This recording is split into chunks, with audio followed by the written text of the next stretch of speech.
오늘 저희들에게 주신 말씀은 누가복음 9장 57절부터 62절 쟁기를 잡고 돌아보지 말라. 누가복음 9장 57절부터 62절입니다. 자, 57절부터 같이 읽으시겠습니다. 시작. 길 가실 때에 어떤 사람이 여짜오되 어디로 가시든지 나는 따르리이다. 예수께서 이르시되 여우도 굴이 있고 공중에 새도 집이 있으되 인자는 머리 둘 곳이 없도다 하시고 또 다른 사람에게 나를 따르라 하시니 그가 이르되 나로 먼저 가서 내 아버지를 장사하게 허락하옵소서. 이르시되 죽은 자들로 자기의 죽은 자들을 장사하게 하고 너는 가서 하나님의 나라를 전파하라 하시고 또 다른 사람이 이르되 주여 내가 주를 따르겠나이다마는 나로 먼저 내 가족을 작별하게 하소서. 예수께서 이르시되 손에 쟁기를 잡고 뒤를 돌아보는 자는 하나님의 나라에 합당하지 아니하니라 하시니라. 아멘. 기도하겠습니다. 하나님 감사합니다. 예수님을 따라간다는 것이 무엇인가를 다시 한번 짚어주시는 주님, 이 말씀이 성령께서 저희들 심령 속에 잘 풀어주셔서 하나님 이것이 한번 듣고 스쳐 지나가는 노래가 아니고 하나님 아버지 내 가슴 속에서 내 심령 속에서 나를 하나님의 제자로 살아가기 위한 하나의 놀라운 아버지여 뒤집어지는 그 말씀의 능력이 있기를 간절히 소원합니다. 오늘 이곳에 오신 모든 분들과 또 줌으로 참석하시는 분들 위에도 하나님 같은 은혜로 하나님 임하여 주시어서 하나님 말씀은 살아있는 능력입니다.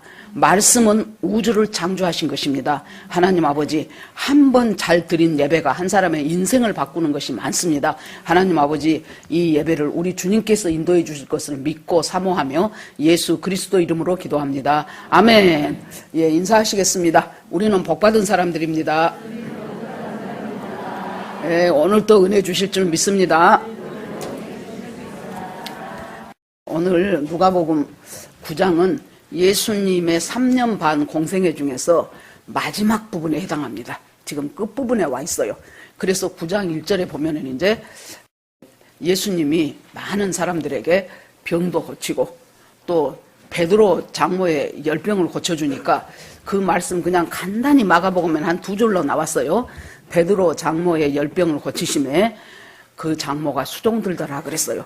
그러니까 우리가 주님을 섬기지 못하는 어떤 것들이 우리에게 육신의 병이 됐건 영적인 병이 됐건 어떤 것들이 걸림이 있는데 그 걸림이 사라지고 나면 모두 공통적인 것이 주님을 섬기고 싶은 마음이 생겨요. 다시 말해서 하나님 뜻대로 살아가고 싶은 마음이 생기고 성령에 대한 간구함이 생기고 말씀을 보면서 성령으로 잘 조명해서 지금까지는 그렇게 생각 안 했던 말씀이 내 마음속으로 확 파고 들어오는 것을 느낄 수가 있습니다. 이제 오늘 57절은 예수께서 길 가실 때에 그랬어요.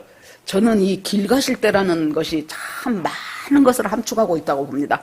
예수님뿐만이 아니고 우리 모든 인생은 인생의 길, 신앙의 길을 가고 있어요. 그 어딘가의 목적지를 향하여 우리는 내 인생의 길을 가고 신앙의 길을 가고 그 길 위에서 살아가는 사람들이 바로 우리들입니다. 이 길 가는 사람들에게 주님이 주시는 영성이 뭐냐 그러면은 너희는 나그네로 살아라는 거예요. 근데 우리가 머리로는 알면서도 나그네로 안 살고 싶어요. 왜 안 살고 싶습니까? 불안하거든요. 정착되어서 그곳에 안정감을 가지고 그곳에서 내 성도 짓고 집도 쌓고 돈도 모으고 안정된 삶을 살아가고 싶은데 주님은 계속해서 우리한테 나그네로 살아라 나그네로 살아라 그러니 나는 나그네로 안 살고 싶은데요 하고 이 둘이 이제 갈등을 빚게 됩니다. 주님이 길 가실 때 주님은 지금 어떤 길을 가고 계시냐 그러면은 십자가를 지기 위해서 예루살렘으로 올라가는 길이었어요. 6월절을 앞두고. 그래서 9장 51절에 보면은 예수께서 승천할 때가 다 된 줄을 아시고 예루살렘으로 올라가고 굳게 결심했다 그랬어요. 예수님은 승천하실 때가 됐다는 것을 알았어요. 이 세상 삶이 끝나간다는 것을 아셨어요. 그러기 위해서 한 사람이라도 더 예수 믿고 구원받는 사람을 예수님이 만들어주시기 위해서 길 가면서 본인은 지금 죽으러 가요. 그런데 길 가면서 많은 사람을 만나고 많은 사건을 만나면서도 한 사람도 그저 가는 사람이 없어요. 고쳐줘야 될 사람은 고쳐주고 세워줘야 될 사람은 세워주고 책망해야 될 사람은 책망하고 그렇게 하면서 지금 길을 가고 계시는데 어떤 한 사람이 와가지고 내가 어디든지 주를 따르리이다 그래요. 그런데 이 사람을 마태복음하고 지금 똑같은 기사입니다. 마태복음에 보면 이 사람이 서기관이라고 나와 있습니다. 그러니까 서기관은 이스라엘 백성이 바벨론으로 포로로 갔을 때 그때 포로 생활하고 오면서 이 서기관이라는 직책이 그때부터 새로 생기기 시작했어요. 그래서 지금 한 이제 1000년 가까운 세월이 흐르다 보니까 완전히 이제 그곳에서 엘리트 집단이 됐어요. 이 서기관들은 율법을 가지고 열심히 쓰고 그리고 그것을 사람들에게 잘 가르치고 적용시키고 그렇게 했기 때문에 서기관이라고 하면은 첫째 안정된 직장이 있는 셈이에요. 둘째 사람들로부터 많은 존경을 받아요. 그리고 율법을 갖고 가르쳐주는 선생님이라고 해서 많은 어떤 영적인 자긍심도 있습니다. 자, 이 서기관이 예수님한테 와요. 그러니까 이 서기관들은 예수님 초기 사역 때부터 서기관들하고 바리새인들이 실은 자기들 둘이는 사이가 별로 안 좋습니다. 그런데 예수님 공격할 때는 둘이가 다 합이 맞아요. 그래가지고 열심히 같이 공격을 하는 것입니다. 그런데 이 서기관이 다른 서기관들처럼 예수님한테 적대적이지를 않고 예수님한테 와서 뭐라고 하냐 그러면은 나는 당신이 어디를 가든지 내가 따라가겠습니다. 쫓아가겠습니다. 그래요. 그러면은 정상적인 일반적인 대답이라면 아이고 고맙다. 어떻게 그렇게 좋은 생각을 하고 나한테 와줘서 참 고맙다. 앞으로 한번 잘해보자. 반갑다. 이렇게 하는 것이 정상적인 대답이죠. 근데 예수님은 뭐 동문서답 같은 답을 하셔요. 여우도 굴이 있고 날아가는 새도 둥지가 있는데 집이 있는데 인자는 머리 둘 곳이 없다 그래요. 그러면은 내가 주님을 따르겠습니다. 그것도 어디 뭐 그럭저럭한 사람도 아니고 서기관 출신의 엘리트에다가 직장도 안정되고 사람들로부터 존경받고 명예도 있는 기득권층이 와가지고 내가 당신을 따르겠습니다 하는데 그 말에 대한 답변치고는 너무나 안 맞는 말을 하잖아요. 그러면은 누가 예를 들어서 우리 교회에 와서 내가 이제부터 제자들 교회를 다니기로 했습니다. 그러면 첫 마디가 집사님 반갑습니다. 어떻게 알고 오셨어요? 하면서 그 사람을 환영해야 되는데 예수님이 별로 티껍다는 식으로 여우도 굴이 있고 새도 집이 있는데 인자는 머리 둘 곳이 없다. 이 말씀을 보면서 사람은 하는 말을 듣고 그 사람을 평가를 해요. 그런데 예수님은 말이 아니고 그 사람 중심을 보셔요. 예수님은. 그러니까 예수님이 이 사람한테 했던 말로 미루어 봐서 이 사람이 어떤 마음을 갖고 예수님한테 왔다는 것을 우리가 유추를 해볼 수가 있어요. 예수님이 나는 굴도 없고 나는 집도 없고 나는 머리 둘 곳이 없는 사람이다 라는 이 말씀을 이 사람한테 하셨다는 것으로 봐서 이 사람은 자기가 지금 누리고 있는 거 엘리트로 대접받고 안정된 직장으로 가질 것 다 가지고 있으면서 그렇게 폼나는 어떤 그 무엇을 자기가 가지고 있는 기득권 그대로 갖고 거기다가 플러스해서 내가 당신을 보니 보통 사람이 아니요. 말씀할 때마다 그 말씀이 사람의 심령을 파고 들어오고 그 수많은 표적과 이 모든 것들을 볼 때 죽은 사람도 살리기도 하고 뭐 나면서부터 소경된 자 눈을 띄우기도 하고 이 보통 사람이 아니네. 분명히 하나님이 보낸 사람이면 틀림없다. 그러면 나는 지금까지 내가 누리고 있고 갖고 있는 그 모든 것에다가 하나 더 플러스해서 예수님의 능력과 예수님의 말씀과 그것까지 플러스된 인생을 살고 싶다는 거예요. 다시 말해서 신앙이 있어도 좋고 없어도 그만인 액세서리 정도로 생각하는 거예요. 내가 가지고 있는 거 놓고 싶은 생각 추워도 없어요. 그것이 좋은 것이잖아요. 안정적인 직장에다가 사람들의 존경을 받지요. 거기다가 때마다 딱딱 들어오는 자기의 수입이 있지요. 남들로부터 와, 저 사람 서기관이래 하면서 인정도 받지요. 이 모든 것 그대로 가지고 거기다가 플러스해서 예수까지 내가 따라간다면 내가 얼마나 더 좋겠는가 하는 이 사람 중심 속에 있기 때문에 예수님이 여우도 굴이 있고 새도 보금자리가 있지만은 인자는 머리 둘 곳이 없다. 그래도 너 나를 따를래? 그 말이에요. 네가 가지고 있는 것들, 지금 네가 기득권으로 쥐고 있는 것들 나는 하나도 너에게 보장해 줄 수 없어. 그런데도 네가 나를 따라오겠냐라고 묻고 있는 거예요. 이 말은 즉 뭐예요? 예수님의 제자로 살아간다는 것은, 크리스찬으로 살아간다는 것은 우리가 내 가진 거 다 가지고 거기다가 플러스해서 예수님 하나님의 능력까지 더 보태는 것이 솔직히 우리들 심정이잖아요. 내가 갖고 있는 건 놓치고 싶지가 않아요. 좋은 것일수록 꽉 붙잡고 싶지요. 아이고 하나님이 나한테 이거 어떻게 주셨는데 하면서 그건 놔놓고 싶지가 않아요. 근데 예수님은 나는 너의 네가 가지고 있고 네가 누리고 있고 네가 즐기고 있는 그것 나는 하나도 보장 못 해준다. 그래도 네가 나를 따를래? 하고 묻습니다. 여러분 지난번에도 말씀드렸는데 그때 우리 교회에 오셨던 어떤 선교단체 간사님이 한 분 계셨어요. 그분이 지방국립대학을 졸업하고 대학원까지 졸업하고 서울에 있는 모 대학에서 전임 강사가 됐어요. 그래서 막 교수님이 또 축하한다고 자네가 믿는 예수 하나님이 진짜 자네를 도우셨네 하면서 이제 교수님들 축하도 받고 그렇게 하고 이제 올라왔어요. 근데 이 사람이 대학교 1학년 때 예수 믿고 그때부터 정말로 제대로 믿은 거예요. 그래가지고 자기의 믿음을 열심히 이제 후배들이나 자기과 아이들에게 기회만 있으면 복음을 전해요. 근데 이 사람이 하나님께서 은혜를 주셔서 그냥 다른 사람하고는 비교할 수 없는 그냥 탁월한 성적으로 공부를 잘해요. 그러니까 후배들이 와가지고 형님 그러면서 어떻게 하면 형처럼 그렇게 공부를 잘할 수 있어요? 그러면은 항상 자기 대답이 뭐였냐 그러면은 예수를 믿어라 그랬대요. 예수를 믿어라. 그러면 없던 지혜도 생긴다. 그랬다고. 그랬더니 그 소문을 이제 CCC 김중곤 목사님이 들었지요. 그래가지고 지금 서울에 와서 지금 모 대학에 지금 전임 강사를 하고 있는데 한번 불렀어요. 그래가지고 그거 하지 말고 CCC 간사가 됐어 그랬어요. 그래 놓으니까 생각을 해보십시오. 자기가 그 대학에 전임 강사 되기 위해서 얼마나 공부도 열심히 하고 얼마나 수고했겠습니까? 정말로 하나님 은혜라고 막 그랬겠죠. 그랬는데 세상에 이 아무 보장이 없는 선교단체 간사가 되라고 하네. 너무너무 고민을 많이 했대요. 그러고는 막 하나님이 나한테 뭐라고 하신가 보자 싶어갖고 이제 성경도 열심히 읽고 기도도 열심히 하고 종이 하나 흰 종이 하나를 갖다가 반으로 탁 접어가지고 내가 이 대학에 계속 있는다면 하고 써내려가니까 쓸 것이 엄청 많더랍니다. 몇 년 후에는 조교수가 될 것이고 몇 년 후에는 부교수가 될 것이고 언제 미국에 있는 어떤 대학에 가서 내가 교환교수를 할 것이고 그 다음에는 무엇을 할 것이고 쭉 줄줄줄줄 나오더래. 그런데 반대편에다가 내가 이 선교단체의 간사가 된다면 하니까 한자도 쓸 것이 없더래.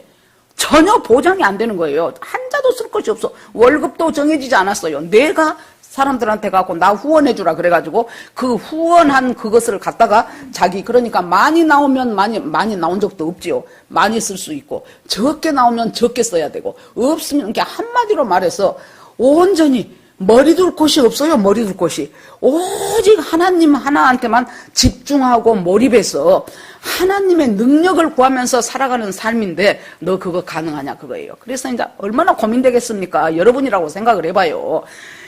열심히 성경을 읽는데 드디어 히브리서 아브라함의 믿음에 대한 히브리서를 읽는데 아브라함이 하나님이 아브라함을 불러서 갈대아 우르를 떠나서 내가 너에게 지시한 땅으로 가라. 내가 너를 복의 근원이 되게 하겠다. 그랬는데 여러분 그 당시에는 지금은 교통도 좋고 치안도 좋고 하지만 그 당시에 본토 친척 아비집 자기가 살던 부족사회이기 때문에 자기가 살고 있던 그것을 떠난다는 것은 거의 목숨을 잃을 수 있는 위험 지경에 처한다는 얘기예요. 어떤 다른 부족 사람이 와서 해코지를 할 수도 있고 뭐 가다가 사나운 짐승을 만날 수도 있고 그런 곳인데 아브라함이 갈 바를 알지 못했다고 나와요. 히브리서 11장에 보면 아브라함이 갈 바를 알지 못했다. 갈 바가 뭐예요? 앞날에 대한 하나 청사진이 그려지지가 않는 거예요. 내가 아까 그 간사님처럼 나중에는 목사님이 되셨지만은 그 간사님처럼 글씨를 자기가 이쪽을 선택하고 선교단체 간사로 이쪽을 선택하고 쓰려고 그러니까 한 줄도 쓸 것이 없는 거야. 한 줄도. 앞날에 대해서 전혀 보장되지 않고 불투명하고 무엇을 해서 먹고 살아야 될지를 알 수 없는 그 상황이에요. 그래서 아브라함이 갈 바를 알지 못했지만은 하나님의 말씀 붙잡고 그 가나안 땅으로 간 그 대목을 딱 보면서 나는 아브라함보다 낫다. 아브라함은 옛날 사람이고 그 시절 사람인데 정말로 목숨의 위협이 있는 곳이지만은 나는 적어도 목숨의 위협은 없지 않냐. 그렇게 하면서 드디어 자기 아니 왜 온 지 얼마도 안 되는데 세상에 학교를 그만두고 사표를 쓰냐고 해도 그것을 내려놓고 주님 앞에 가는 거예요. 여러분, 하나님, 예수님이 지금 이 사람한테 뭘 묻는 거예요? 네가 가지고 있는 기득권 전부 다 누리면서 옷 입고 액세서리 하나 달면 더 폼나고 안 달아도 별 지장 없어요. 그것처럼 예수를 믿으려고 하는 그 믿음, 여러분, 오늘 계신 여러분들 스스로를 한번 생각해 보십시오. 여러분들이 가지고 있는 기득권, 여러분들이 누리고 있는 건, 여러분들이 즐기고 있는 건 예수를 위해서 얼마나 내려놔 받는가 한번 생각을 해보시라고요. 이것들은 전부 다 갖고 손해보고 싶지 않아요. 전부 다 보듬고 거기다가 플러스 알파에서 예수까지 보태주면 너무 좋아요. 한 몇 년 전부터 간간히, 전에는 없었던 용어인데요, 강남 좌파라는 말이 가끔 쓰입니다. 강남 좌파가 뭐예요? 그랬더니 자유민주주의 사회에서 누릴 수 있는 모든 것들을 기득권으로 다 누려요, 자기들이. 강남에 집도 있고 지위도 있고 돈도 있고, 그러면서 개념 있는 사람이라는 소리 듣고 싶어서 계속해서 반대하고 안티로 놀고, 이렇게 하면서 자기들의 묘한 그런 것까지 즐기는 사람들을 갖다가 강남 좌파라고 합니다. 그러면 또 그것이 싫어서, 그 전에 우리 교회에 오셨다가 이제 다른 교회에 다시는 어떤 그 집사님, 남편분이 있었어요. 그 집사님은 무조건 이제 싫어하는 것이 뭐냐 그러면은 서울대, 강남, 삼성, 3종 세트로 그것들을 무지하게 싫어한답니다. 그러니까 누가 서울대 나왔다 하면 그 사람이 인격이 훌륭한지 아닌지 신앙이 좋은지 못하는지 아예 딱 갈표 쳐버려. 누가 강남에서 산다 그러면은 그 사람이 어떻게 해서 강남에서 살게 되었는지 필요 없어. 갈표. 삼성 다닌다 그러면 갈표. 이제 반대급부가 나오는 거예요. 반대급부가. 이런 상황들 속에서 우리가 아까 말한 누릴 것 다 누리면서도 개념 있는 사람이란 소리 듣고 싶어하는 정신적인 어떤 그런 것까지도 취하고 싶어하는 강남 좌파나, 그렇지 않으니까 그냥 서울대, 강남, 삼성은 무조건 싫어하는 이건 뭔 좌파라고 해야 될까요? 아무튼 이 변두리 좌파나, 죄짓기는 다 마찬가지요. 똑같은 죄성은 다 있는 거예요. 똑같아요. 그러니까 예수님이 네가 정말로 나를 따라오고 싶어? 그러면 지금 네가 누리고 있는 그 안정감, 그 재물, 그 명예, 그거 버릴 수 있냐? 나는 너한테 그거 장담 못한다. 그러면은 뭐 갖고 살으라는 거예요, 이제. 오직 하나님 하나만 주시는, 하나님이 공급하면 먹고 하나님이 안 주시면 굶습니다 하는 그 주님만, 주님의 능력으로만 살려고 생각하는 그것이 있는 자가 주님을 따를 수 있는 자라는 거예요. 전에 누가 저한테 제자입니까? 팬입니까? 하는 책을 준 적이 있어서 그걸 다시 한번 읽어보려고 어저께 앞만 찾아도 어디로 들어갔는가 잘 모르겠더라고요. 아마 제가 기억하는 내용으로는 예수님을 따르는 사람 중에 제자가 있고 팬이 있고 무리가 있어요. 세 종류가 있습니다. 무리는 우한히 왔다가 배고프면 다시 가버리고 사건 있으면 다시 가버리는 것이 대부분의 사람들이 무리였어요. 그 다음에 팬은 뭐예요? 따라다녀. 무리보다는 나아요. 따라다니는데 결정적으로 자기가 불리하다거나 자기가 무슨 손해를 입겠다거나 그러면은 미련 없이 돌아서 버리는 것이 팬이에요. 그러니까 예수님이 어느 정도 사역이 무르익어 가니까 예수님께서 십자가에 달려 돌아가실 것도 얘기를 하시고, 또 예수님 하시는 말씀이 너희가 내 살을 먹고 내 피를 마시고 그렇게 하는 것이 너희가 내 제자가 된다 하니까 참으로 어려운 말이라도 사람들이 다 돌아가 버려요. 그러니까 제자들 몇 명 남겨놓고 예수님이 묻습니다. 너희도 떠나려느냐 그랬더니 베드로가 영생의 말씀이 이곳에 있으니 우리가 어찌 떠나리이까 그래요. 그래서 제자 정도 되면은 무엇 갖고 따라간다는 거예요. 너희도 떠나려느냐 했을 때 영생의 말씀이 있으니, 하나님 나는 내 인생 살아가는 모든 주도권이, 내 인생을 끌고 가는 주도권이 주님의 말씀에 있다는 것을 믿고 내가 말씀대로 살아가겠습니다 하고 고백할 수 있는 사람이 바로 제자입니다. 그래서 첫 번째 사람은 지금 주님 앞에서 걸러지는 거예요. 성경은 그 사람이 예수님 말씀을 믿고 자기가 서기관이라는 그것들을 내려놓으면 언제든지 내려올 수 있다고 생각하며 예수님을 따라갔는지, 아니면은 나는 그렇게까지는 못하겠네 하면서 돌아갔는지, 그건 성경에 안 나와 있어요. 그건 우리가 모릅니다. 자, 두 번째 사람이 또 예수님한테 왔어요. 이 두 번째 사람은 59절에 보니까 다른 사람에게 나를 따르라 하시니 그가 이르되 나로 먼저 내 아버지를 장사하게 허락하옵소서 그래요. 이 사람이 마태복음에 보면 예수님의 제자라고 나와요. 이미 제자예요. 이 사람은 이미 예수님 따라가는 제자입니다. 그런데 뭐라 그래요? 자기 아버지가 지금 장례를 치러야 되는데 내가 잠깐 거기 갔다 오겠습니다. 아니 너무나 합당하잖아요. 아버지 장례인데 그걸 누가 안 가겠습니까? 그런데 예수님은 또 이상한 말씀을 하셔요. 이르시되 죽은 자들로 자기의 죽은 자들을 장사하게 하고 너는 가서 하나님 나라를 전파하라 그래요. 죽은 자들로 죽은 자들을 장사하고 너는 하나님 나라를 전파하라는 거예요. 이 말이 물론 대강은 알겠죠. 우선순위를 정해서 하나님 나라의 일에 더 먼저 우선순위를 둬라 지금 그 말인 것은 우리가 읽어보면 알아요. 그런데 이걸 읽을 때마다 여러분 좀 껄쩍지근하지 않았습니까? 아니 아버지 장사 지내고 온다는데 예수님이 그래 그러면 기다리고 있을게 얼른 갔다 오느라 너가 갔다 오는 동안 우리가 지금 어디쯤 갈 테니까 네가 곧바로 그리 오라 뭐 이렇게 해야 되잖아요. 그런데 죽은 자들로 죽은 자들을 장사하게 하고 너는 나를 따르고 하나님 나라를 전파하라는 거예요. 이스라엘의 장례가 처음에 사람이 죽어요. 그러면 당일날 시신을 수습해서 우리처럼 땅을 파고 관을 넣고 하는 장례 문화가 아니죠. 그 사람들은 굴 같아요. 묘지가, 무덤이. 그래서 시신을 수습하고 마포로 싸고 그래가지고 동굴 같은 굴 같은데 바람 잘 통하는 데다가 그 시신을 딱 놔둬요. 그러면 이것이 이제 첫 번째 1차 장례가 끝난 거예요. 그러니까 이 1차 장례를 치르고 나서 나사로 같은 경우도 나사로가 묶어갖고 장례를 치렀어요. 그런데 예수님이 가서 나사로야 나오너라 하기 전에 돌을 비켜라 그랬더니 그 누이가 있다가 예수님 죽은 지 4일이나 됐어요. 이제 냄새가 나요 시체에서. 그런데 뭐하러 돌을 치우고 이렇게 하십니까? 그랬더니 예수님이 네가 나를 믿느냐? 믿으면 주의 영광을 볼 것이다 하고는 나사로야 나오너라 그러죠. 그러니까 이거 다 가버진 이것을 동인채로 나와요. 그걸 봐서 뭡니까? 그 사람들의 무덤은 굴처럼 만들어져 갖고 제일 나중에 된 시체, 예를 들어서 우리 가족의 무덤이 하나 있어요. 우리 가족의 무덤이. 그러면 제일 나중에 온 시체를 제일 바람 잘 통하는 곳에다 둬요. 그러고 나서 여러분 1년이 지나. 그러면 1년이 지나는 동안에 그 사람들이 이제 이런 살 같은 것을 이제 다 떨어져 나가겠죠. 그러면 1년 지난 후에 가서 그 유골을 수습을 해요. 그래갖고 유골함에다가 담아요. 그래갖고 한쪽에 딱 놔둬. 그러면 그 다음에 또 다른 가족 죽지요. 그러면 그 사람 시신 또 그렇게 해서 또 유골함에 두고. 이렇게 장례를 치르는데 그 1년 후에 유골함에 유골을 담아서 정리해서 두고 나서 집에 가서 뭐 하는 거예요? 모든 가족들에게 이제 유산을 분배하는 거예요. 그러니까 그 자리에 없어서는 안 돼.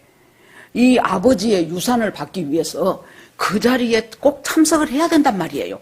없으면 어쩌겠어요. 준다 해도 있는 사람 위주로 줄 거 아닙니까? 그래 놓으니까 이 사람은 지금 아마 미루어 보건대 1차 장례가 아니고 1년 후에 유산을 분배받는다고 하는 그 장례를 갔다 오겠다는 거예요. 왜? 뭐 때문에?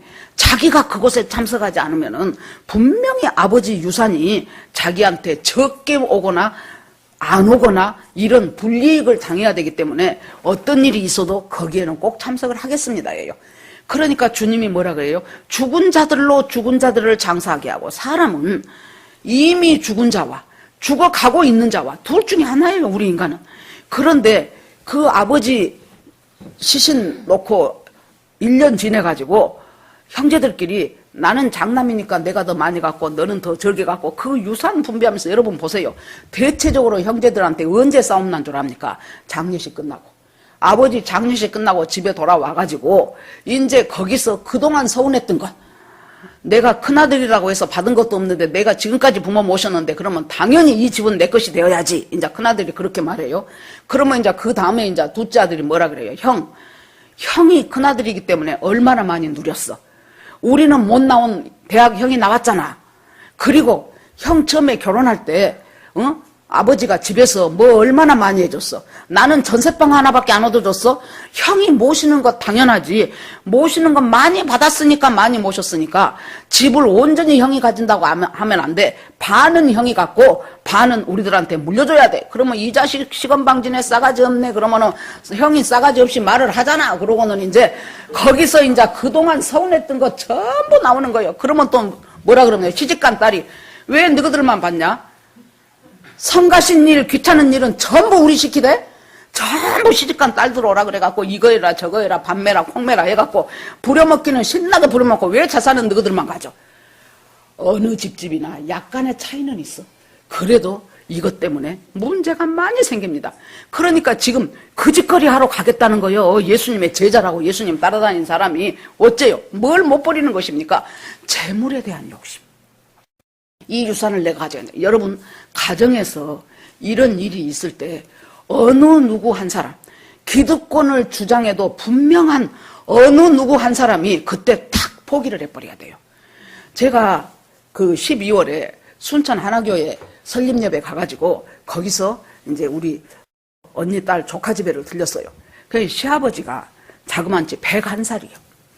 101살인데 작년에 101살 딱 잡수고 나서 하신단 말씀이 내가 101살이다.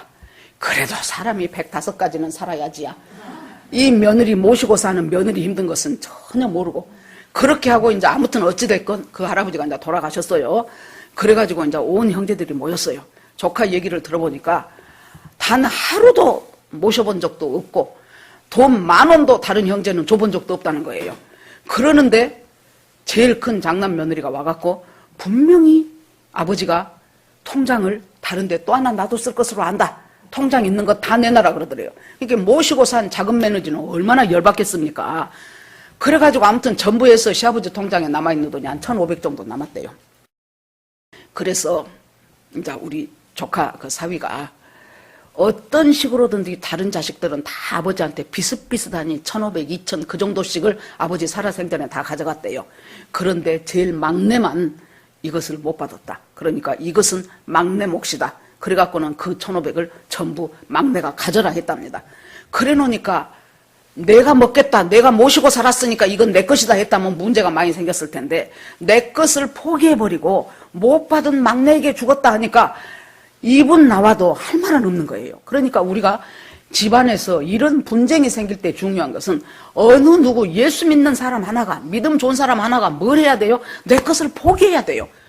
그래야 어떻게 예수를 믿으면서 모든 이익을 다 챙기려고 합니까? 그것을 포기해야 돼요. 대가를 지불하는 그것이 있어야 복음이 나로부터 시작해서 다른 사람한테까지 번져나가게 돼 있어요. 그러니까 이 사람은 지금 장례 지내러 간다고 하니까 우리가 얼른 읽을 때는 아버지가 자식이 아버지 돌아가셨다고 장례 지른다는데 왜 예수님은 이렇게 서운한 말을 하실까? 죽은 자들로 죽은 자들을 장례하러 거기서 재산 싸움하고 네가 잘했네 내가 못했네 네 지분이 많다 내 지분이 적다 하면서 왈가왈부한 그것들은 뭐이다는 거예요. 지금 죽은 자들이라는 거예요. 죽은 자들. 영원히 죽어버린 사람들이에요. 죽은 자들이요. 너는 내 제자라며 너는 언제부터 지금 나 따라다녔지 내 제자라며 너 거기에 가서 그 진흙탕 싸움하고 싶어서 지금 간다는 거지. 냅둬. 네가 하나도 못 받은다고 해도 네가 지금까지 무엇으로 살았어요? 우리가 한번 내 인생을 쭉 뒤돌아보세요. 우리가 잘해서 지금까지 산 줄 압니까? 공부 잘해서 학벌 좋아서 지금까지 산 줄 압니까? 처음부터 끝까지 하나님의 은혜였어요. 하나님의 은혜로 굽이 그때는 나는 딱 죽을 수밖에 없는 상황이요. 나는 정말로 손바닥 딱 쳐버릴 수밖에 없는 나는 어쩔 수 없는 상황 속에 놓여 있었어. 그러는데 기기묘묘하게 하나님의 은혜로 넘어가게 하시고 달려가게 하시고 높이시기도 하고 그렇게 해서 우리가 여기까지 왔지 내가 똑똑하고 내가 잘나서 왔냐고요. 그러면 가장 중요한 이 하나님의 은혜 네가 받은 하나님의 은혜 그것을 갖다가 죽은 자들끼리 모여갖고 나가 더 받겠다 네가 덜 받아라 하는 그 진흙탕 투성이에 들어가갖고 꼭 거기서 그렇게 넌 단마지게 더 받아야 되고 돈 몇천만 원 더 받아야 되고 그 짓을 네가 할 군번이냐 그거예요. 하나님이 너는 뭐 하는 거예요? 먼저 와서 하나님의 나라를 전파하는 일에 네 나머지 인생을, 네 에너지를 써야지. 그것은 다 던져버리고. 여러분, 한 번 그렇게 하고 나면은 그 형제들한테 그 뒤로 설령 자기가 많이 받아갖고 왔다고 칩시다. 그 형제들한테 그 뒤로 예수 믿어라 그러면, 아이고, 돈 문제 날 때는 지가 제일 먼저 달려들어서 지 돈 하나도 축내지 않고 손해보지 않으려고 아주 기를 빠락빠락 쓰더니 이제 우리 보고 예수 믿으라고, 너나 잘 믿으세요, 그렇게 나오는 거예요. 복음은 전파되지 않습니다. 가장 중요한 것은 뭐예요? 한 사람의 영혼을 구원하는 거예요. 영혼을 구원하기 위해서 분명히 여러분들 알아두십시오. 내가 손해보지 않고는 절대로 영혼 구원이 안 돼요. 내가 손해보지 않고는 영혼 구원 안 됩니다. 내가 손해봐야 돼요. 시간도 손해보고요, 내 자존심도 손해보고요, 내 물질도 손해보고, 그렇게 손해보는 것이 들어갔을 때, 그럴 때 비로소 하나님께서 그 사람의 마음이 감동이 되고 그 사람에게 복음이 들어가게 돼요. 이 두 번째 사람한테는 예수님께서, 우리가 그러면 이 말씀을 보면서 나는 지금까지 복음 전파를 위하여 누군가의 영혼을 불쌍히 여겨서 그 사람에게 하나님 나라를 전파하기 위해서 나는 과연 얼마나 내 것을 포기하며 살았는가 한번 생각해 보자고요. 내 돈은 얼마나 포기했으며, 내 시간은 얼마나 포기했으며, 얼마든지 내가 말할 수 있는 근거가 있음에도 불구하고 입 탁 다물고 나는 얼마나 참았으며, 이런 모든 것들이 지금 주님께서, 자, 나를 따른다는 것은 뭔 줄 아냐? 아까 첫 번째 사람에게는 네 기득권 다 갖고 거기다가 신앙이라는 액세서리 하나 딱 더 붙이고 이것을 붙여도 무방 띄어도 무방, 그러면 내가 불리하다 싶으면 사정없이 떼고 도망가 버릴 사람이에요. 두 번째 사람은 거기까지는 넘어왔어요. 넘어왔는데 무엇에서 걸리게 됩니까? 돈 문제에 걸리게 되는 거예요.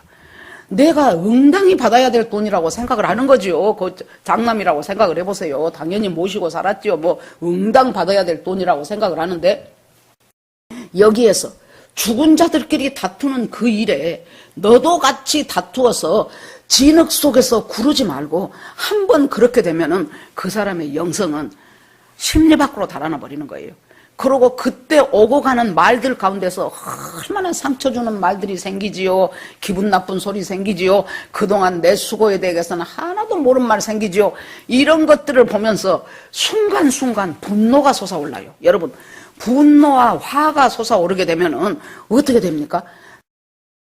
하나님이 우리에게 가장 강적 중에 하나가 뭐예요?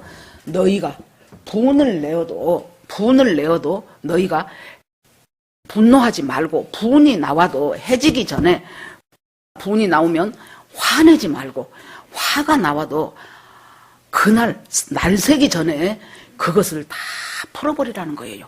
이것은 뭐예요? 우리가 분노하고 화를 내는 것이 얼마나 우리 영혼에 마이너스가 된다는 것을 예수님이 알고 있기 때문에, 분을 내도 그 분을 품고 화를 내지 말고, 너는 이미 내 제자지 않냐? 이미 내 제자라면은 너는 하나님 나라를 전파하는 일에 네 일생을 전부 쏟아붓기를 바란다. 이것이 두 번째 사람이었어요. 그러니까 이 세 사람이 다 뭐합니까? 전부 다 주님을 따르겠다는 거예요. 마음은 원이요, 따르고 싶어요. 그런데 그 따라가는 과정 가운데서 걸림들이 있다 그 말이에요. 걸림들이. 그 걸림들을 어떻게 풀어갈 것이냐, 그걸 주님이 지금 말씀하고 있습니다. 이 사람도 정말로 아버지한테 에이 이렇게까지 하는 예수 나 못 따라가겠다고 아버지한테 가버렸는지, 아니면은 그것을 그래 니들 내 목까지 더 먹어라 하고 예수님을 따랐는지, 이거 결과에 대해서는 성경이 말하고 있지 않습니다. 세 번째 사람이, 또 이 사람은 이제 그보다 조금 더 믿음이 더 좋은 사람이에요. 세 번째 사람은 뭐라 그래요? 주여, 내가 주를 이 사람은 주여라고 부릅니다. 예수님이 내 주라는 것까지 아는 사람이에요. 주여, 내가 주를 따르겠습니다만은 우리 부모 형제들한테 가서 작별 인사를 하고 오겠나이다 그래요. 그러니까 예수님이 작별 인사 좀 하고 그래 그러면 빨리 와라 그러면 될 텐데, 예수님이 뭐라 그래요? 손에 쟁기를 잡고 뒤를 돌아보는 자는 하나님 나라에 합당하지 않느니라. 아니 그 인사 좀 하고 오겠다는데 그걸 못하게 하냐고 예수님이. 이상하잖아요. 그러면은 이 사람을 봅시다. 우리가 인사가요, 그때 유대의 인사가 지금 우리처럼 나 갔다 올게요, 나 몇 달 후에 올게요, 안녕히 계세요, 이것이 아니에요. 굿바이요 아니고, 사사기에 봐보세요. 사사기 19장에 보면은 어떤 레위 남자가 첩이 하나 있었는데, 그게 그것도 사사기 끝판이 웃겨. 레위 사람이라 그러면은 제사장 출신이잖아요. 그런데 또 무슨 또 첩까지 두냐고.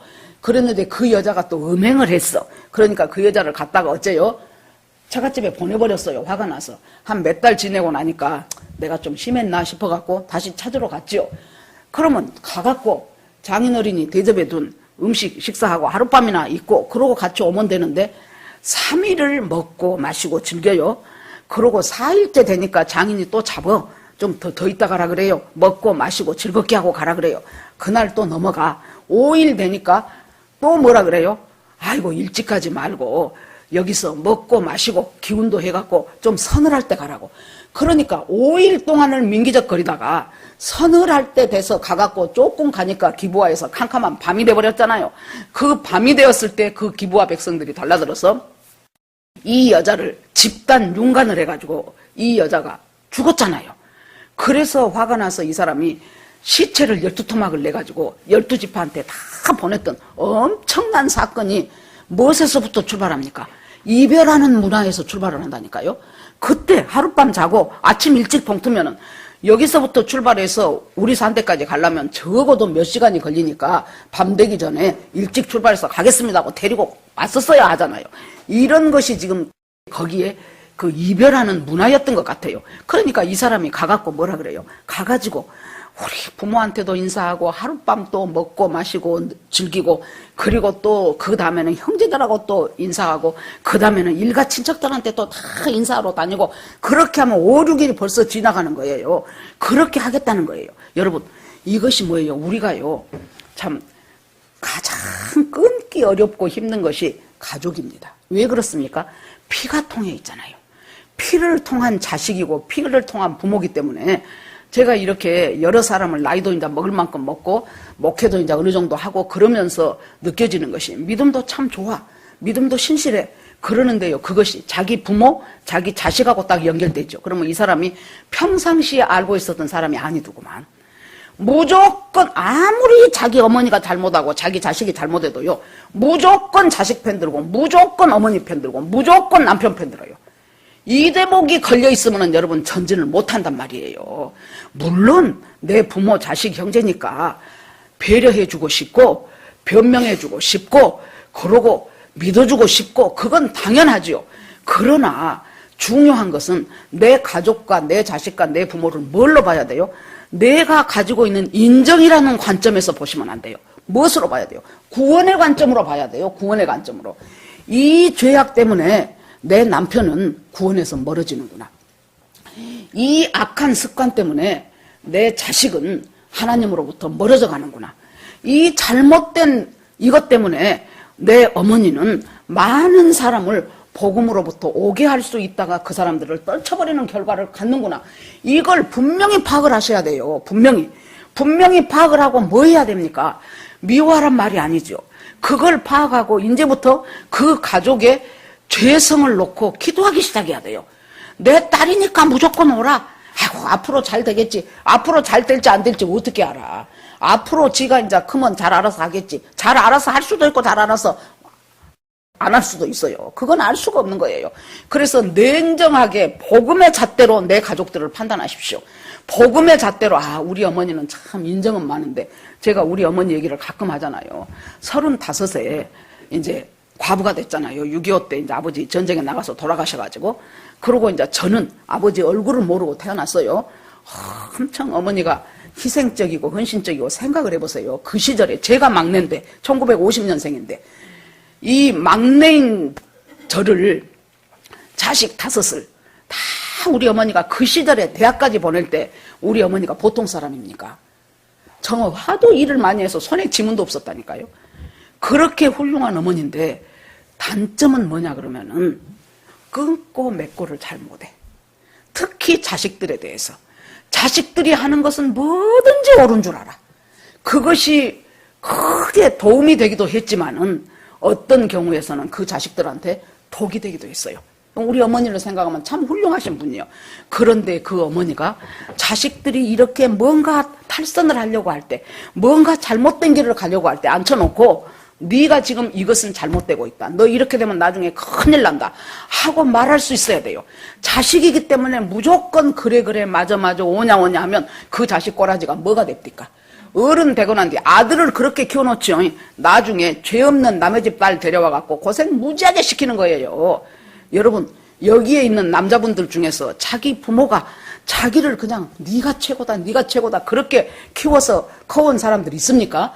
그러면 여러분들은 내가 우리 어머니의 잘못된 사랑 때문에 내가 내 마누라를 심히 힘들게 하는구나. 그걸 깨달아야 돼요. 뭐라 그래요? 우리 어머니가 나한테 했듯이 네가 나한테 해주라 그래. 그러면 지금 어머니하고 계속 살지. 뭐 하려고 남의 여자 데려다 결혼을 하냐고. 계속 지금 엄마랑 살아. 장가가지 말고. 그러면 어머니는 늙어 죽도록 저한테 그렇게 해줄 거 아닙니까? 여러분, 이 인정이라는 이것에 걸려들면은 이것이 지금 마지막 단계라고 보니까 왜 이것을 순서대로 이렇게 해놨겠어요? 첫 번째 쉬워, 두 번째 그런가, 세 번째 여기서는 딱 묶여버리는 거예요. 주님 앞에서 하나님 나라를 위하여 앞으로 전진하려고 하는 사람들은 묶어요. 주님이 뭐라고 얘기하셔요? 네가 그렇게 한다는 것은 쟁기를 손에 쥐고 뒤를 돌아다보기 때문에 하나님 나라에 합당하지 않는 자다라고 주님이 굉장히 냉정하게 말씀하십니다. 자, 쟁기질을 합니다. 쟁기질을 하면은 이제 밭을 갈아요. 그러면 쫙 이제 쟁기질을 앞을 향해서 가지요. 그러면은 이랑이 생겨. 고랑이 생겨요. 그것이 쟁기를 하면. 그러면 뒤에 있는 사람이 내가 파놓은 그 쟁기질에 뒤집혀진 그 흙 사이로 뭘 합니까? 씨를 뿌려, 씨를 뿌리면서 와요. 그런데 뒤를 돌아버리면은 이 쟁기가 반드시 가겠습니까? 삐뚤어지겠죠. 그러면 고랑이 삐뚤어져 버리잖아요. 여러분 보세요. 마태복음 13장 씨 뿌리는 비유에서 보세요. 농부가 나가서 봄 되니까 씨를 뿌렸어요. 그런데 씨가 어쩔 때는 길가밭에 떨어지고 어떤 것은 돌밭에 떨어지고 어떤 것은 가시밭에 떨어져.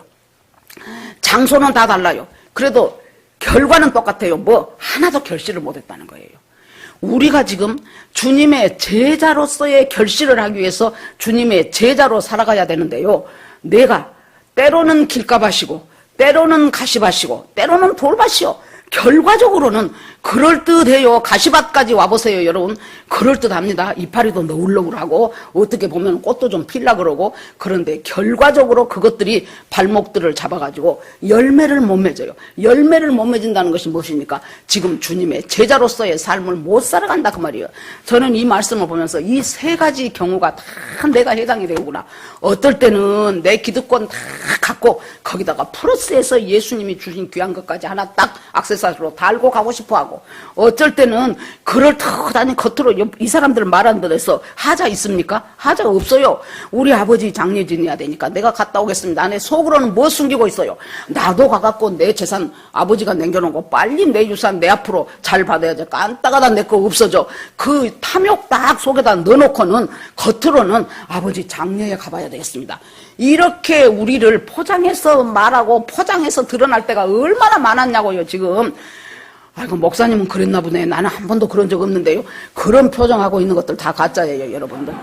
나보다 더하면 더했지 덜하진 않았어, 솔직히 말해서. 그러니까 예수님이 뭐라 그래요? 이걸 지금 쟁기질을 하고 가는데 이 이랑이 지금 파야 되는데, 또 하나 봅시다. 사도 바울은 뭐라 그랬어요? 내가 달려올 길을 다 달려왔다. 무엇을 향해서? 예수라는 표대를 향해서. 나는 지금까지 달려갈 길을 다 달려갔는데 그 표대를 향해서 이제 내가 이제 다 왔으니까 이제 하나님께서 나한테 준비하신 것은 면류관을 준비해놨다 그래요. 이것이 사도 바울이에요. 그러면 여러분 봅시다. 쟁기질을 하다가 뒤를 돌아보면은 무엇이 없습니까? 표대가 안 보여. 우리는 예수라는 표대를 향하여 지금 쟁기질을 하면서 나아가고 있는 사람들이 예수님의 제자들이에요. 그런데 쟁기질을 하다가 뒤돌아봐 버리니까 표대가 없잖아요. 표대가 없으니까 엉뚱한 데를 지금 한참 헤매다가, 여러분 한 번 헤매면 10년이요. 두 번 헤매면 20년 30년이 가버리. 인생 다 가버리는 거예요. 한 두어 번 헤매고 나면은. 그래가지고 천부여 의지 없어서 하고 죽겠다고 고생하고 아주 탈탈 털려갖고 그러고 나서 와요. 여러분, 우리가요, 우리 인생이라는 것은 다 우리가 죽을 때 하나님 앞에 주님, 정말로 주님 은혜로 제가 이렇게 살아왔습니다. 이 말을 하고 죽어야 성공한 인생이에요. 나 무지하게 돈 많이 벌어갖고요. 아파트 강남에다가 몇 채 사놓고요. 우리 자식들 아파트 한 채씩 다 주고요. 내가 주식은 지금 얼마나 부자고요. 그렇게 죽은 사람은 하나도 없어요. 그러면 주님 앞에 갔을 때 뭐예요? 예수 그리스도라는 푯대를 향하여 내가 그 푯대를 향하여 나가야 돼요. 푯대를 보고 가더라도 우리가 부족해서 깜빡 옆으로 흩어져 버릴 수가 있고 주저앉아 버릴 수가 있어요. 우리가 부족하기 때문에. 그러면 다시 일어나서 저 푯대를 보고 아이고 하나님 내가 깜빡했어요. 내가 그냥 또 놓쳤어요 주님 하면서 저 용서해 주세요 하면서 또 손잡고 베드로가 보세요. 참 베드로는 전에도 후에도 없었던 사람이에요. 예수님이 그 밤 사경에 자기들까지 있는 대로 모든 것을 다 해봐도 이제 풍랑은 점점 거세지고 이제 우리는 딱 죽었다 하고 있는 판인데 밤 사경에 저기서 예수님의 사경은 한 새벽 2시, 3시 그 무렵이에요. 다 유령인 줄 알았다 그랬어요. 안 그래도 지금 이 풍랑하고 밤새도록 싸웠는데 이제 또 유령까지 오네. 아이고 이제 우리는 죽었다 그랬더니 예수님이 뭐라 그래요? 나다. 내니 두려워 말라 그러죠. 다른 사람들이 진짜까 가짜까 그러고 있는데 베드로가 뭐라 그래요? 참말로 주님이시다면 나를 오라고 명하소서 그래요. 이야. 참 기가 막혀. 여러분 그 말 하겠어요? 그렇게 풍랑이 있는 바다에 참말로 예수님이라면 예수님이 나를 부르면 내가 그 바다 위로 걸 수 있겠다는 믿음이 있으니까 그 말을 하죠. 여러분 우리 베드로 우습게 보면 안 돼요. 3번 부인했다고 우습게 보면 안 돼. 누가 감히 베드로같이 이 말을 할 사람이 누가 있냐고요. 그러니까 예수님이 오라 그래요. 베드로한테는 기가 막힌 기적이지만 예수님은 일상이 오라 그래요. 그러니까 베드로가 가지요. 최초로 이걸 무리를 걷는 사람은 처음이자 마지막이 베드로예요. 그런데 어째요? 풍랑은 여전히 심해. 풍랑은 계속. 그러니까 그 풍랑을 보는 순간 밑으로 꺼져 들어가는 거예요. 풍랑을 보는 순간. 그러니까 예수님이 손을 들어서 잡아서 일으키시고 믿음이 적은 자여 어찌하여 두려워하느냐 그러죠. 여러분 보십시오. 비록 내가 믿음이 적고 연약해서 풍랑이 세상에 풍랑. 다른 애들은 막 스펙이 빵빵하고 막 뭔 자격증 따고 해가지고 그냥 누구는 보니까 막 공무원 5급 시험에 대번에 합격했다네. 누구는 보니까 그냥 어디 삼성에 그냥 착 들어가 버렸다네. 누구는 무엇이 어쨌다네. 그래갖고 걔는 이만저만 해갖고 어디다가 집 하나 샀는데 그것이 갭 투자를 했는데 그것이 엄청나게 돈이 불어버렸다네. 아이고 여러분 우리 세상은요 끊임없이 우리들에게 하는 소리들이 무지하게 많아요. 세상의 소리는 계속해서 우리한테 너 이렇게 살아라 저렇게 살아야 돼 하는 세상의 소리들이 엄청나게 우리 귀로 들려오고 있어요. 그 세상의 소리들을 이길 수 있는 방법이 딱 하나인데 뭐예요? 하나님의 소리를 향하여 내 귀를 열어놓는 거예요. 하나님이 나한테 뭔 말씀을 하시는가를 향하여 내 귀를 열어놓을 때 내가 비로소 거기에서 이기는 자가 돼요. 그러니까 푯대를 향해서 나아가게 되는데 뒤를 돌아버리니까 푯대가 안 보이잖아요. 푯대가 안 보이니까 내 맘대로 사는 거예요. 그래서 그냥 이렇게 산 것이 좋을 것 같아서 이렇게 하고 헤매다가 보니까 한 10년 없어져 버리고 저렇게 헤매다가 보니까 한 15년 없어져 버리고 그러고 나니까 어느새 60, 70이 돼버리는 거예요. 한 번 있는 인생 여러분 그렇게 살고 싶냐고요. 우리가 조금 더 참 폼나는 집에서 폼나는 옷 입고 폼나는 음식 먹으면서 살아간다고 그거 별거 아닙니다. 그거 별거 아니에요. 우리가 살아가면서 항상 하나님 앞에 내가 하나님 앞에 지금 올바로 선택하고 있는가. 믿음이라는 것은 무엇입니까? 믿음이라는 것은 어떤 상황 속에서도 내가 무엇에 반응해요? 세상에서 이만큼 이런 집에서 살아야 돼. 연봉이 이 정도는 돼야 돼. 그것이 세상의 소리예요. 그런데 어떤 상황 속에서도 내가 하나님을 향하여 반응하는 거예요. 하나님, 아무개가 저만 했다는데요. 주님은 지금 나한테 무엇을 원하십니까?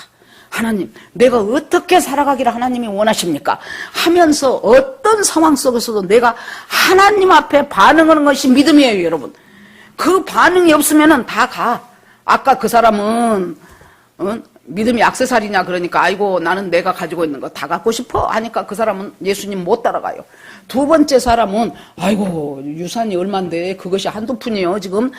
더군다나 우리 아버지의 지금 땅은 지금 용인에 지금 수천 평, 수만 평이 있는데 그것이 지금 평당 얼만데 아이고 내가 그걸 포기할 수 없지. 또 이렇게 되고 이 사람들은 뭐예요? 마지막 사람은 인정에 휩쓸려 가지고 인정 마귀에 휩쓸려 가지고 여러분 이 부모로부터 자식으로부터 혈연적인 것 예수님이 있을 때 사람들이 와갖고 예수님 저 어머니하고 형제들이 왔습니다 그래요. 그러니까 예수님이 너무나 냉정하게 말하죠. 누가 내 어머니고 누가 내 형제냐고. 바로 한마디로 말하면은 내 어머니하고 내 형제는 지금 하나님의 말씀을 듣기로 작정하고 있는 너희들이 내 부모고 내 형제라 그래요. 주님이 나는 가정에 화평을 주러 온 것이 아니고 검을 주러 왔다 그래요. 여러분 주님은 한없이 사랑이시고 한없이 자유로우신 분이지만은 영혼 구원하는 그 문제에 있어서는 주님은 칼 같으신 분이에요. 여러분 제자라고 여기면서 주님의 길을 따라가는 우리에게 예수님은 무슨 말씀을 하십니까? 네가 쟁기를 들고 계속해서 뒤를 돌아보면서 이쪽이 더 좋을 것 같은데 여러분 인생은요 한번 뒤돌아보십시오. 자랑스러운 것도 있지만은 부끄러운 것도 있어요. 어느 사람이나 다 마찬가지일 것입니다.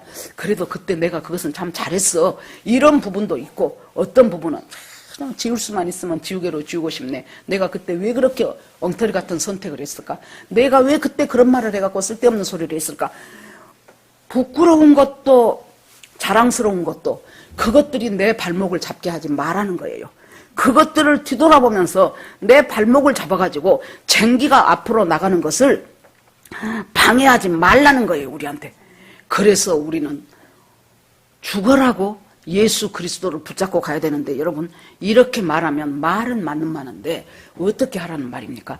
이 사순절 기간 동안 오늘 새벽에 제가 기도를 하면서 하나님 내가 버려야 될 것이 무엇일까요? 그 생각을 해봤더니 첫 번째 생각난 것이 뭐냐 그러면은 길게 잡으면 우리가 잘 못해요.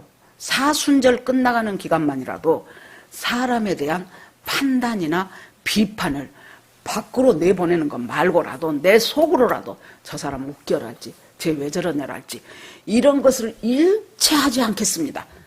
하지 않고 싶습니다. 그런데 주님이 저를 도와서 하나님 정말로 일체 그런 것 없이 내가 이 마지막 벌써 사순절 된 지가 꽤 됐는데 이 나머지 사순절 기간을 그렇게 살아가고 싶습니다. 또 하나는 나도 모르게 속에서 생기는 탐심이 있을 수가 있어요. 누가 예를 들어서 무엇이 어쨌다네 그러면 아이고 좋겠네 하고 넘어가지만은 실은 좋겠네 하는 것이 내 탐심이요. 그 전에 살던 우리 옆라인에 뭔 아줌마가 갑자기 막 얼굴이 막 복사꽃같이 번긋번긋해. 그래서 아니 저 사람 뭐 좋은 일 있어요 그랬더니 그 다른 사람이 그래. 아이고 시집에서 뭐 시아버지가 남겨놓은 땅이 있는데 그거 팔아갖고 형제들까지 벌써 10년도 넘었어요. 형제들끼리 나눴는데 10억이 저 사람한테 와버렸대. 그러니까 내가 아이고 좋겠다 그러면서 어째서 우리 시집하고 우리 친정은 10억은 던져버리고 1000만 원 하나 준 적이 없네 그러면서 내 속으로 웃었거든요. 여러분 이것이 내 마음속에 뭐가 있다는 말이에요. 탐심이 있다는 소리예요. 그래서 하나님 이 사순절 기간 동안 나도 모르게 피어나는 이 탐심 그 자리에서 예수님 앞에서 꺾어버리겠습니다. 저는 이 두 가지를 이제 생각을 했어요. 여러분은 여러분 나름대로 나는 참 뭔 사건이 생기면은 그냥 일단 부정적으로 반응하시는 분이 있어요. 사순절 기간 동안 그것 좀 안 하겠습니다. 했다가만 곧바로 하나님 앞에 회개하고 돌아서겠습니다. 뭐 그렇게 하셔도 되고 나는 별것도 아닌 일에 뚜껑이 자꾸자꾸 열리는 사람들이 있어요. 그러면 나는 하나님 이 분노와 이 화를 이 기간 동안만이라도 하나님 내가 주님 앞에서 잘 절제할 수 있게 하나님 하겠습니다. 나름대로 여러분 나름대로 한 번씩 생각해 보시면서 정말로 인내하시면서 이 말씀 가운데서 이 세 사람을 잘 비교해 보십시오. 다 우리가 다 해당된다니까요. 다 해당돼. 이 세 사람을 보면서 주님이 나한테 요구하시는 것은 무엇입니까? 네가 정말로 제자가 되고 싶거든. 네 십자가를 지고 자기를 부인하고 첫 번째가 뭐예요? 자기를 부인이야. 자기 부인. 자기라는 것이 무엇입니까? 자아라는 것이 뱃속에서부터 쭉 지금까지 성장해 오고 살아오면서 형성된 나에 대한 이로움이 자아예요. 그것을 버려요. 어떤 사람들은 또 자기 애가 강함과 동시에 자기 연민이 무지하게 강해. 야, 자기 연민이 강한 사람은 어떻게 한 줄 압니까? 너 생각해봐라. 내가 얼마나 어려서 불쌍하게 살았냐. 너 생각해봐라. 너는 네 집에서 호강받고 컸지? 나는 어렸을 때 얼마나 비참한 인생 살았냐. 그걸 네가 나를 이해를 해줘야 돼. 그래서 나는 어쩔 수 없이 이렇게 살 수밖에 없어라고 하면서 끊임없이 자기 연민으로 갔다가 자기를 묶어매는 경우 여러분 못 벗어납니다. 하나님 앞에 인정을 하셔요. 하나님, 이 자기 연민이 나한테 중독이 됐네요. 나한테 덕이 됐네요. 중독한 사람들을 고치러 가면은 제일 먼저 하는 일이 뭐예요? 나는 알코올 중독자 아무개입니다. 그걸 발표를 하라 그래. 한 10명 뚜루루룩 둥그렇게 앉혀놓고 나는 알코올 중독자인 김아무개 옵시다. 왜 그렇습니까? 알코올 중독자인데도 불구하고 자기가 알코올 중독자라고 생각을 안 하고 싶어. 그때 내가 오은영 박사 뭐 잠깐 봤더니 남자가 완전히 술 중독이더구만. 그런데도 자기는 중독이라고 안 해.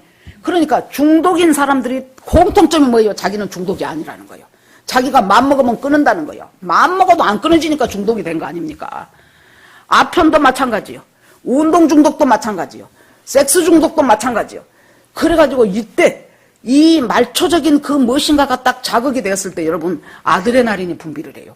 아드레날린이라는 호르몬이 나오면은 황홀감과 안정감을 느낀답니다. 그러니까 엄청나게 쇼핑 중독된 여자, 자기 한 달 월급에 몇 배를 갖다 써버려. 그 여자 보고 왜 그러냐고 물어봤더니, 상담사가 물어봤더니 딱 자기 사고 싶은 물건을 사고 카드를 내고 쫙 긋고 그리고 그 물건을 자기가 딱 받을 때의 그 쾌감을 도저히 자기는 포기할 수가 없다는 거예요. 그래서 그렇게 쇼핑 중독이 되는 거예요. 여러분, 중독자가 고쳐질 수 있는 첫 번째는 뭐예요? 내가 중독이라는 것을 인정을 하라고요. 나는 쇼핑 중독입니다. 나는 알코올 중독입니다. 그런데 인정을 안 해요. 그러니까 첫 번째 뭐를 시키는 거예요? 나는 뭐 땡땡 중독입니다. 그걸 하도록 만드는 거예요. 여러분, 이제 우리 주님께서 우리에게 제자로서의 삶을 살기를 굉장히 주님이 원하고 계셔. 왜? 제자가 되어야 나중에 천국에서 하나님 백성이 될 수가 있기 때문에. 무리들은 다 떠나가요. 팬들도 떠나가요. 팬은 뭐예요? 와 하다가 다른 지 마음에 든 사람 생기면 이거 던져버리고 그 팬으로 향하는 것이에요. 그런데 주님은 너희도 나를 떠나려느냐? 영생의 말씀이 여기 있으면 우리가 어디로 가오리까 하면서 주님을 따라가기 위해서 지금 전부 주님을 따라간다고 온 사람들이에요. 이 세 종류 속에 다 들어있다고 봅니다. 하나님, 그러면 나는 무엇이 내 약점이고 무엇이 중독입니까? 하면서 하나님 앞에 무릎 꿇고 주님과 조용한 시간 동안에 그럼 주님, 내가 주님 앞에서 버려야 될 것은 무엇일까요? 주님 앞에서 쫓아가야 될 것은 무엇일까요? 그렇게 하면서 주님과 깊은 독대의 시간을 가지면서 정말로 이 사순절 기간을 믿음 안에서 주님이 원하시는 삶 살면서 승리해가는 저와 여러분이 되기를 주의 이름으로 축원합니다. 아멘. 자, 이 시간 주여 한번 부르고 오늘 말씀을 생각하면서 같이 우리가 기도하겠습니다. 주여! 하나님 아버지 은혜를 감사드립니다. 하나님, 우리가 마음으로는 주님을 따르겠다고 하면서 실은 내 중심에서는 주님을 따르지 않고 내 이익을 따르고 내 습관을 따르고 내 명예를 따르고 내 성경을 따르고 싶고 그것들 전부 갖고 그리고 예수님은 갖다가 액세서리 하나로 덧붙이고 싶어하는 우리들의 잘못된 아버지여 이 신앙을 하나님 앞에 다시 고백합니다. 하나님 용서하여 주시고 하나님 아버지 쟁기를 들고 계속해서 뒤돌아보고 싶어하는 롯의 아내와 같은 아버지 어리석은 자가 되지 말게 하여 주시기를 원합니다. 하나님 아버지 죽은 자들로 죽은 자들을 장사하라고 하셨는데 그럼에도 불구하고 그곳에 미련이 있어서 죽은 자들 속에 자꾸 끼어들어서 그 사람들이 좋아하는 건 나도 갖고 싶고 그 사람들이 누리는 건 나도 누리고 싶어 하면서 아닌 척 하면서 믿음 좋은 척 하면서 살아왔던 저희들의 아버지여 참 이중성과 저희들의 가증한 신앙을 하나님 앞에 드러내 놓습니다. 하나님 아버지 불쌍히 여겨주시고 이제부터라도 이 사순절 기간 동안에 정말로 주님과 더불어 동행하는 것이 무엇인가, 길 가실 때에 하나님이 나에게 하신 말씀이 무엇인가를 잘 판단하면서 살아가서 하나님 정말로 승리해서 면류관을 향하여 표대를 향하여 갈 길을 달려가는 저희들이 다 되게 하여 주시옵소서. 예수 그리스도 이름으로 기도합니다. 아멘.